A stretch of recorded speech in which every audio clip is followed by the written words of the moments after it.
Por onde começar a preparação para a seleção de mestrado? Esta é, sem dúvidas, uma das maiores, uma das perguntas que eu mais recebo. Então, aqui eu vou te explicar esse passo a passo do que você precisa fazer para começar e, de fato, né, se preparar para uma seleção de mestrado, mesmo começando do zero. Então, o nosso ponto de partida é o programa de mestrado.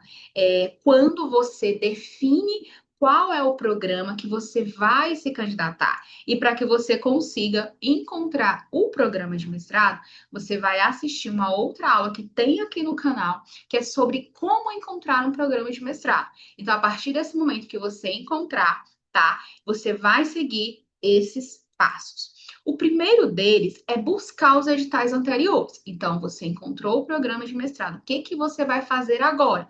Você vai estudar esse programa e dentre os pontos essenciais é buscar os editais anteriores para que você consiga entender o processo seletivo, como funciona. Então, você vai entrar no site do programa, procurar por processo seletivo, ou muitas vezes tem ingresso, tá? Mas você vai explorar o site desse programa para identificar onde, né, você consegue ter acesso aos editais anteriores. Então, ingresso, então, normalmente tem esses itens, editais, seleção, ingresso, turmas anteriores. Você vai explorar e verificar qual é o termo adotado para que realmente você consiga encontrar esse edital. Porque se o seu edital ainda não saiu, ou ainda que ele esteja aberto, a gente vai precisar ter esse edital. O edital ele é um mapa da seleção para mestrado. Então, você vai baixar pelo menos os dois aos três últimos editais, e se houver os anexos, porque muitas vezes o edital ele vem de forma isolada. Os anexos, eles estão ali à parte, então é importante que você baixe para entender qual é o contexto, quais são os itens avaliados dentro de cada uma das etapas, os templates disponíveis, os critérios de avaliação, também, muitas vezes, esse passo a passo da inscrição. Então, você vai ali conhecer o padrão do programa, que normalmente costuma se repetir, embora, claro, pode haver mudanças e muitas vezes mudanças significativas. Você vai analisar os requisitos, né? O que elimina, o que pontua, ler o edital como uma bancaleria, e aí a gente vai dividir em dois blocos. O primeiro são os requisitos eliminatórios, então a formação exigida. Muitas vezes já vem ali no item de apresentação, tem muitas vezes dentro do edital, tem o item público-alvo, tá? Em que vai especificar quais são os cursos que são aceitos dentro deste programa de mestrado, as declarações necessárias, por exemplo, se é um mestrado profissional, a necessidade da declaração do gestor, do seu chefe, as comprovações obrigatórias, como artigos, alguns editais eles vão exigir que você tenha um artigo, ou ainda a declaração de proficiência, que você tenha proficiência em língua estrangeira, você vai verificar qual é o período que é aceito, a vinculação a serviços específicos, por exemplo, o PROFEI, mestrado profissional em educação inclusiva. Então, ele é direcionado a professores da educação básica e ainda tem os requisitos quanto à atuação dentro desse nível de ensino. E ainda os critérios classificatórios, né? O que dá nota, o barema do currículo, o que é pontuado no currículo. E ali já fazer uma contagem preliminar de quanto você consegue obter a prova, né? E também ali você já verificar dentro dos anexos se há disponibilidade. Foi fornecido a bibliografia da prova, a arguição, memorial, carta, entrevista, produção acadêmica, experiência profissional. Então, aqui eu trouxe alguns exemplos do que pode aparecer no seu edital. Então, é importante você fazer essa identificação, essa verificação daquilo que é pedido, porque também já vai possibilitar que você consiga identificar as etapas.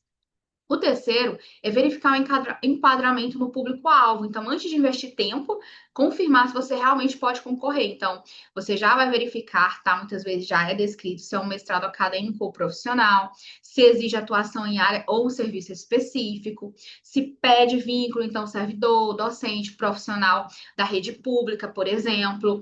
Então, alguns mestrados profissionais na área da saúde são destinados a profissionais do SUS, assim como em mestrados, né, direcionados aos os profissionais da educação básica são direcionados a professores que atuam na rede pública. Se exige uma graduação específica ou aceitar áreas correlatas, então a gente tem mestrado em enfermagem, que ele abre para outros profissionais. Então, você pode estar se candidatando. Então, muitas vezes o programa, embora ele seja uma área da educação, então ele vai aceitar profissionais de outras áreas, tá? Então, isso não existe, não é, há uma limitação, mas isso dependerá de cada edital. E se o edital fala em público prioritário, um mestrado profissional, por exemplo, você precisa checar se o seu perfil encaixa no que é pedido na seleção, tá? Então, você vai analisar ali quais são os requisitos, qual é o público-alvo, quais são os documentos que você precisa comprovar, porque muitas vezes você até se enquadra naquele perfil, mas você não consegue comprovar, tá? A depender do serviço que você está. Identificar toda a documentação de inscrição e, a partir disso, já começar a sua organização. Montar uma pasta, então, criar uma pasta com o nome do programa, separar em subpastas. Então, normalmente, o que vem pedido são os documentos pessoais e os documentos acadêmicos, como o diploma ou a declaração de conclusão de curso, o histórico. E ainda mesmo quando o currículo ele é apenas uma etapa classificatória, ele vai ser exigido, assim como a comprovação, né? Então, você só pontua aquilo que você comprova. Então, é importante que você faça essa identificação, porque a inscrição é a primeira etapa e é uma etapa eliminatória. Então, é importante que você faça essa organização, nomeie os documentos adequadamente, tá? E também tenha essa atenção quanto à qualidade desses documentos, aquilo que é exigido, tá? Esses detalhes, porque a inscrição é uma das etapas que mais elimina candidatos. O projeto, qual é o modelo, em qual momento ele precisa ser entregue, porque não necessariamente o projeto ele vai no ato da inscrição, ele pode vir após algumas etapas. Então, qual é o roteiro, qual é a estrutura, qual é o número de páginas, a formatação, se é pedido memorial, carta de intenção. Então, há situações que os editais eles vão pedir projeto de pesquisa, mais o memorial, tá? O comprovante de pagamento, então, se existem taxas e declarações específicas. Então, no caso das declarações, você vai já ter ciência daquilo que é pedido, mas vai providenciar no momento quando aquele edital estiver aberto, porque podem haver alterações, tá? E é preciso ela estar atualizada. Conferir o cronograma para decidir o tempo de preparação.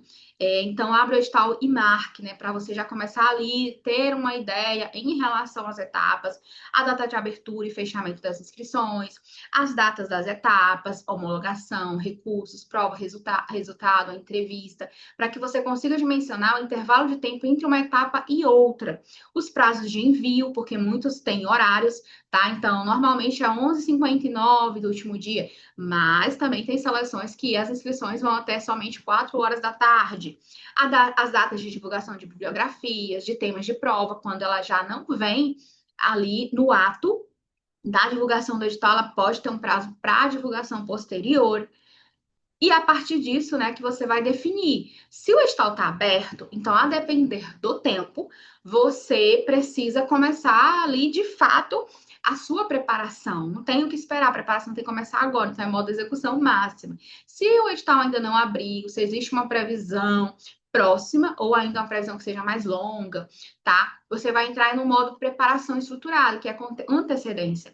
Então, que a melhor estratégia, tá, é realmente uma preparação com antecedência, porque isso vai influenciar, sim, no resultado final, tá? Mas eu sempre recomendo que, mesmo que o edital esteja aberto, que seja o curto prazo, eu recomendo que você tente, mas tente para passar, dê o seu melhor, porque muitas seleções, elas abrem anualmente. Então, se é o edital que você quer, se este edital, ele abre anualmente, então você vai ter que esperar um ano para se candidatar. Então, tente, né? Então, é dedicação máxima e realmente sacrificar muitas coisas para que você consiga ali se candidatar e fazer uma boa candidatura. E se tem tempo, também você não se enganar, mas vai ser só no segundo semestre, lá no final do ano. Você tem que começar agora, tá? Então, já fazer esse planejamento, conseguir dimensionar para que essa preparação para o mestrado ela possa, de fato, fazer parte da sua rotina,